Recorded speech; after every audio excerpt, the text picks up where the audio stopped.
Rick Lagina just confirmed what no one thought possible. An ancient Templar vault has finally been uncovered beneath Oak Island.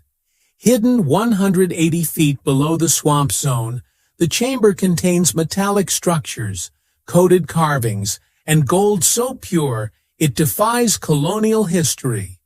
For decades, the money pit was dismissed as legend, but new scans, artifacts, and French records prove it's far more than a myth. Stay locked in, because what the Laginas just revealed doesn't rewrite Oak Island's story. It rewrites history itself. Hit that like button, subscribe, and let's dive straight into the vault that changes everything. The announcement came quietly, almost too quietly for what it meant. After months of sonar mapping and failed boreholes, Rick's team finally hit something that didn't fit. A void, precisely 180 feet below the swamp zone, sealed and perfectly preserved. The chamber had no record in any prior excavation data. According to every geological model, it shouldn't even exist. But there it was. A hidden pocket cut into the bedrock, right beneath a tunnel that connected directly to the original money pit alignment. For Rick, it wasn't just another dig site. It was the anomaly they'd been chasing for years. The one that didn't belong. Initial scans came back strange. Metallic density readings, too heavy for natural formations, too organized for coincidence. It wasn't a single mass of debris. It was layered, intentional, designed, and it ran parallel to a secondary shaft that had never appeared on 18th century recovery maps. That was the first real sign that this wasn't the work of any early settler or prospector. Someone had engineered this centuries before. Rick's first words after the readings came through were caught on camera. This could be the original vault. When the team finally broke through the chamber's outer seal, the first thing they saw was stone. Hand-carved, water-worn, and marked. Sitting at the base of the entryway was a limestone slab, no larger than a door, bearing a symbol none of them mistook for coincidence, a weathered cross pate, the same cross used by the Knights Templar. The carving wasn't recent. It had the erosion marks of centuries. Carbon dating later confirmed what Rick already suspected. The tablet was older than any colonial settlement, older even than the first European maps of the region. What truly stunned the researchers wasn't the cross itself, but how the stone was preserved. Marine clay had been used to seal it perfectly, a technique known to prevent saltwater corrosion. That level of foresight suggested whoever built this chamber understood both geology and engineering far beyond their era. Along one edge, almost invisible under calcified buildup, was a series of etchings, coded lines, symbols that archaeologists would later find matched those hidden in Scotland's Rosslyn Chapel, a structure often tied to Templar lore. When Marty Lagina saw the match, his reaction said everything. This isn't just theory anymore. It's the first physical link to the Templar migration, right here on Oak Island. The connection was no longer abstract. It was literal, carved in stone and preserved under layers of mud for 6 centuries. But what came next would push the discovery even further beyond belief. As the chamber opened deeper into the bedrock, the radar team ran another sweep, and this time the signals came back in perfect, uniform intervals. Metallic resonance, repeating like an echo through the chamber. Whatever was buried down there wasn't random. The scans showed structured rows, shapes too consistent to be boulders or rubble. Rick ordered a micro-drill probe, a delicate operation meant to extract trace material without collapsing the chamber. When the drill came back up, The sample tray told the story. Quartz dust mixed with fine golden particles. Not native gold, refined, hammered, melted, ancient. The kind of craftsmanship seen in relics, not currency. For the first time in years, Rick broke his usual caution and said the words that would ripple through every Oak Island forum in the world. We may not be chasing legend anymore. We're standing over it. That single line changed everything. If the gold beneath Oak Island was refined before Europeans ever set foot in Nova Scotia, then the story wasn't about hidden treasure anymore. It was about lost knowledge. The team needed context, something that could explain who buried it and why. That search didn't come from the ground. It came from history itself. Deep within the French naval archives of La Rochelle, a forgotten 1701 chart surfaced while a maritime historian reviewed colonial supply routes. Faded and brittle, the map bore a name that froze Rick and Marty when they saw it. L'Île Del'ore Perdue, the island of lost gold. The coordinates, once adjusted for magnetic drift, matched Oak Island's outline almost perfectly. But it wasn't just geography that stunned them. The marginal notes, written in a cryptic mix of Latin and Old French, referenced les coffres du temple, the coffers of the temple, entombed beneath layers of engineered trapstone designed to collapse under intrusion. As the brothers compared the sketch to their current excavation layout, the alignment was uncanny. The chamber they just breached sat almost exactly where the map indicated the central deposit would lie. Marty called it impossible coincidence, but Rick knew better. Someone in France had drawn this centuries before anyone officially documented Oak Island's existence. That meant knowledge of the vault survived long after the Templars' suppression, possibly carried by exiled mariners who fled across the Atlantic with fragments of the Order's treasure. Further research pointed to one name repeatedly crossed out in French port records: La Rochelle's Ghost, a ship believed to have vanished during the Purge of 1307. Historians theorized it had escaped under false registry and disappeared into the western seas. The La Rochelle chart seemed to confirm its destination, and that Oak Island was never an accident. The island was the end point of a planned voyage, a refuge for something the French crown was never meant to find. Down in the chamber, excavation continued. As sediment and rock were cleared around the newly mapped passageway, one of the crew spotted a glint caught between layers of limestone. What they first thought was a wire turned out to be a fragment of a small brass chain, fused into the stone like a fossil. Once cleaned and examined under magnification, the links revealed delicate engravings, each shaped in the pattern of the Templar cross. It wasn't jewelry, it was ceremonial regalia, likely part of the vestment chains used by ranking knights. Laboratory testing confirmed it couldn't be colonial or modern.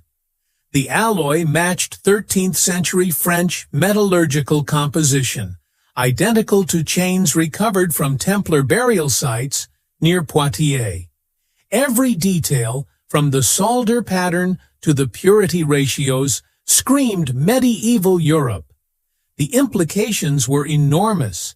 The artifact predated any recorded European presence in the New World by at least a century and a half. The chain alone would have rewritten Oak Island's timeline, but it was what lay beneath that changed everything. While clearing the sediment around the artifact, the team uncovered a lead container, small enough to hold in two hands, yet so corroded it looked ready to disintegrate. The metal surface bore hand-tooled seams, sealed with wax and resin. Inside, miraculously preserved by centuries of anaerobic mud, was a folded parchment fragment, still clinging to its wax covering. When conservators carefully unrolled the document under humidity control, faint black ink revealed flowing medieval French script. The translation sent chills through everyone present. The text spoke of l'Arche Grande, Trammern, the Great Ark, and warned of le secret sous la rose, the secret beneath the rose. The phrasing wasn't random. Both were known Templar code phrases. The Great Ark was used in reference to relics carried from Jerusalem, while the rose represented the veil of secrecy protecting sacred knowledge. Paleographers compared the handwriting to known Templar clerical samples stored in the Archives Nationales de France. One match stood out, a scribe active in Paris up to the day the order was declared heretical in 1307. That connection placed the parchment squarely within the era of the last Grand Master himself. But even more astonishing was a hidden message. Using infrared imaging, linguists noticed faint variations in the initial letters of each line. When combined, they formed an acrostic spelling Domus Dei, Latin for House of God. To Templar scholars, that phrase carried weight far beyond religion. It referred to the inner sanctum of the order, the place where their most sacred relics were stored before being smuggled out of Europe. Rick stood over the translation table, silent for nearly a minute before speaking. "Whoever buried this didn't want it found," he said. "They wanted it remembered, but only by those who knew how to look. The chain, the parchment, the map, they weren't random artifacts. Together, they formed a trail stretching from medieval France across an ocean and ending beneath a Nova Scotian swamp. For the Laginas, the message was unmistakable. The vault wasn't just real. It was part of something designed, protected, and hidden for reasons that reached far beyond treasure. That realization changed everything. The evidence on the table wasn't just historical, it was technical. Whoever encoded these messages understood engineering, navigation, and concealment at a level centuries ahead of their time. If the artifacts were designed to lead them here, then the structure below might have been designed to stop them. Acting on that logic, the team recalibrated their borehole coordinates and began probing the area just beyond the vault alignment. What they found defied every previous survey. The next chamber wasn't like the others. It wasn't simple masonry or buried stonework. It was engineered. As the crew drilled deeper past the sediment barrier, the borehole camera revealed something no one expected. A wooden and brass lattice woven through the bedrock itself. It wasn't natural collapse material. It was deliberate construction, a trap. The timbers were pegged with brass pulleys and water valves arranged in a cross pattern, the kind of counterweight system seen in ancient ship rigging. Every movement was linked to another, forming a mechanical web.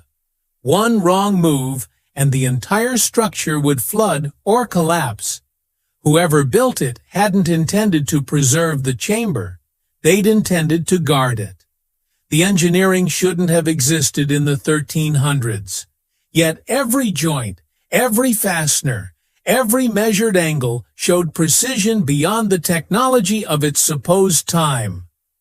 Maritime engineers later confirmed the design mimicked naval pulley systems used to lift anchors or stabilize cargo on medieval ships.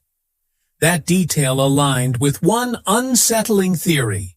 The builders were not land-based masons, but Templar mariners. These were men who fled Europe by sea, adapting their shipbuilding expertise into subterranean traps. For Rick, the discovery reframed everything. The Oak Island vault wasn't random, it was nautical. It had been built by sailors hiding something meant never to resurface. As they cleared the debris cautiously, one phrase Rick muttered over the comms summed up the tension in the air. "This isn't a vault made to be found. It's one designed to destroy itself if anyone tried." The phrase stuck. Even the crew began calling it the Guardian Mechanism, a fitting name for what they were now trying to outsmart. Every turn of the bore tool felt like a gamble, every vibration monitored in real time to prevent triggering collapse. What they didn't know yet was that the mechanism itself was only half the code. The other half was above ground. Using newly imported LIDAR imaging to survey the island's surface, the team discovered something remarkable. Beneath the foliage and uneven terrain, a network of drilled stone markers emerged. They weren't random boulders or glacial deposits. Each had been positioned deliberately, forming a geometric alignment that stretched from Smith's Cove to the Money Pit and across to the swamp. When plotted on digital overlay, the alignment traced a perfect symmetrical cross.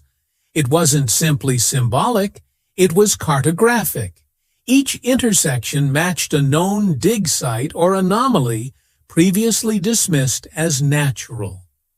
When Marty connected the final coordinates and rotated the model to celestial orientation, the outline mirrored the constellation Orion with near-perfect accuracy. The same pattern appeared in ancient Templar star charts used for navigation. This couldn't have been chance. The Templars had encoded their vault map using the heavens themselves as reference points, ensuring that only those who understood the stars could follow their design centuries later. Rick was silent as the pattern stabilized on screen. The Money Pit, Smith's Cove, the new vault, all marked the three brightest points of Orion's belt. The realization hit all at once. The island itself wasn't just a hiding place, it was an instrument, a celestial code translated into geography.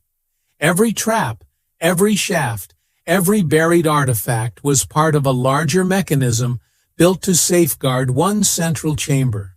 What they'd been calling the treasure might only be the outer layer of a design built with spiritual precision. When excavation resumed beneath the newly charted cross alignment, the bore finally breached another cavity, this time lined not with timber, but limestone polished smooth. At its center stood an arched gate sealed tight, carved with an unmistakable symbol, a single rose in full bloom, encircled by vines and cross stems. The design wasn't decorative. It was identical to the Rosy Cross, the emblem later adopted by the Rosicrucians, an order that many historians believe evolved directly from the surviving Templars. The carving's placement left no doubt. This was the threshold to the central vault, the heart of everything the island had been designed to conceal. Even before they touched it, the scanners confirmed what lay beyond. Metal density readings spiked to levels no one had seen before. Dense, structured, and perfectly enclosed. Whatever was sealed behind that rose-carved gate was metallic, and there was a lot of it. The magnetometer struggled to read properly. The sheer volume of gold and alloy distorted the signal. It was enough mass to outweigh the entire Money Pit hoard combined.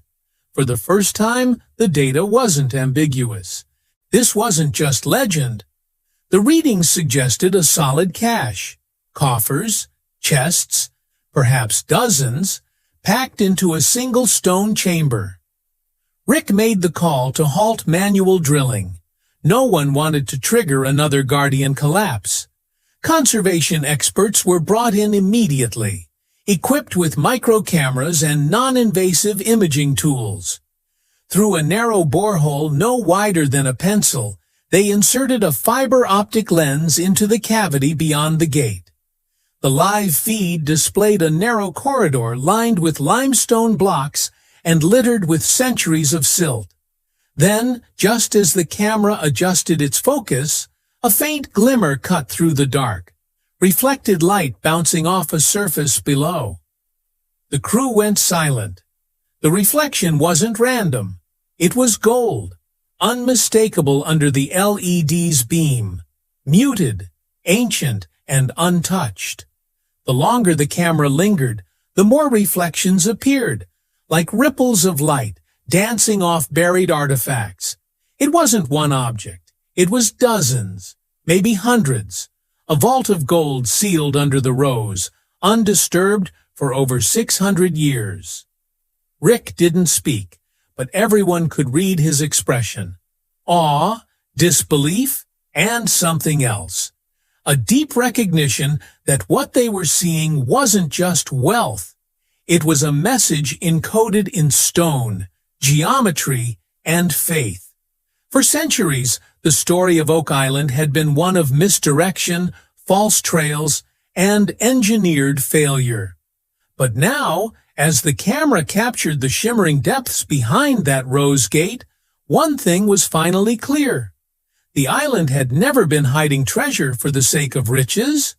It had been guarding a secret of purpose. As the camera feed stabilized, the glare of gold began to resolve into forms, angles, reflections, and shadows that hinted at deliberate placement rather than chaos. Then, deep in the center of the chamber, a single object stood apart from everything else. It wasn't a coffer or bar. It was sculpted, precise, an ornate chalice resting upright on a limestone pedestal. Even through the murky feed, its form was unmistakable. Wide bowl, flared rim, stem wrapped in vine motifs. When the extraction team finally recovered it days later, silence filled the room. The artifact's weight alone seemed to carry centuries. Its surface shimmered, not like standard gold, but with a warmer hue, an alloy unknown to modern smithing. Laboratory spectrometry later confirmed the impossible. The chalice was forged from Byzantine gold mixed with Frankish silver, a metallurgical blend unseen since the 12th century. Every line, every etching, told the story of two worlds, East and West, united not by conquest, but by faith, wealth, and secrecy. Under magnification, delicate etchings traced along the inner rim formed a Latin inscription, Veritas sub rosa, truth under the rose. The phrase was a hallmark of Templar secrecy, used in their confessions suppressed by the French crown during the Purge. It signified vows made under the rose in absolute silence. Rick recognized the weight of those words immediately. This wasn't just a symbol. It was a declaration, a hidden oath preserved in metal. This could be the artifact they died to protect, he said quietly, almost to himself. No one replied. Every camera in the room focused on that single chalice gleaming under the floodlights, its shadow stretching across centuries of myth. Word of the discovery spread fast. Within weeks, communications arrived from the Vatican's Department of Sacred Antiquities. They requested high-resolution imagery, metallurgical reports, and provenance data. The message wasn't casual. It was formal, deliberate, and classified. Rick's team complied, submitting the initial findings through proper archaeological channels. Days later, an archivist from the Vatican's historical office reached out directly. His statement stunned the crew. The chalice's dimensions and inscriptions matched a missing reliquary listed in the papal inventories of 1312, an object believed lost when the Templar archives were seized and burned.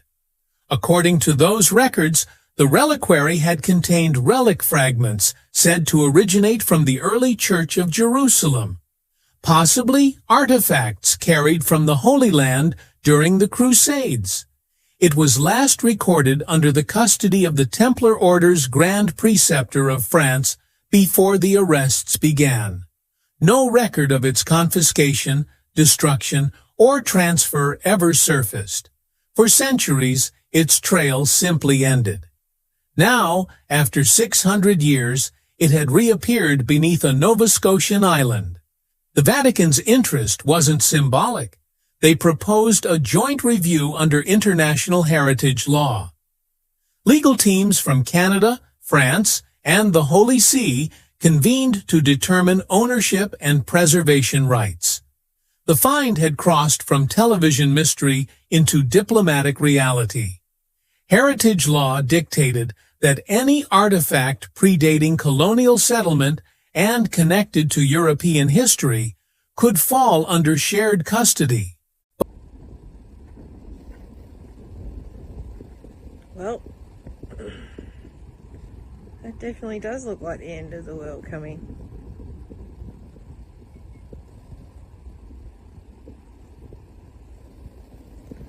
Should be an interesting next 12 hours. Stay tuned.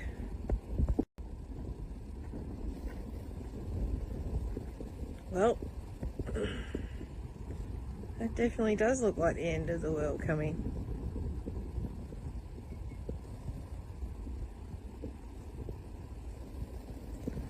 Should be an interesting next 12 hours. Stay tuned.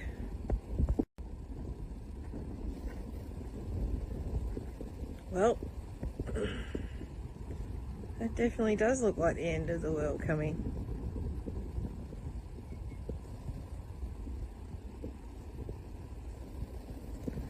Should be an interesting next 12 hours.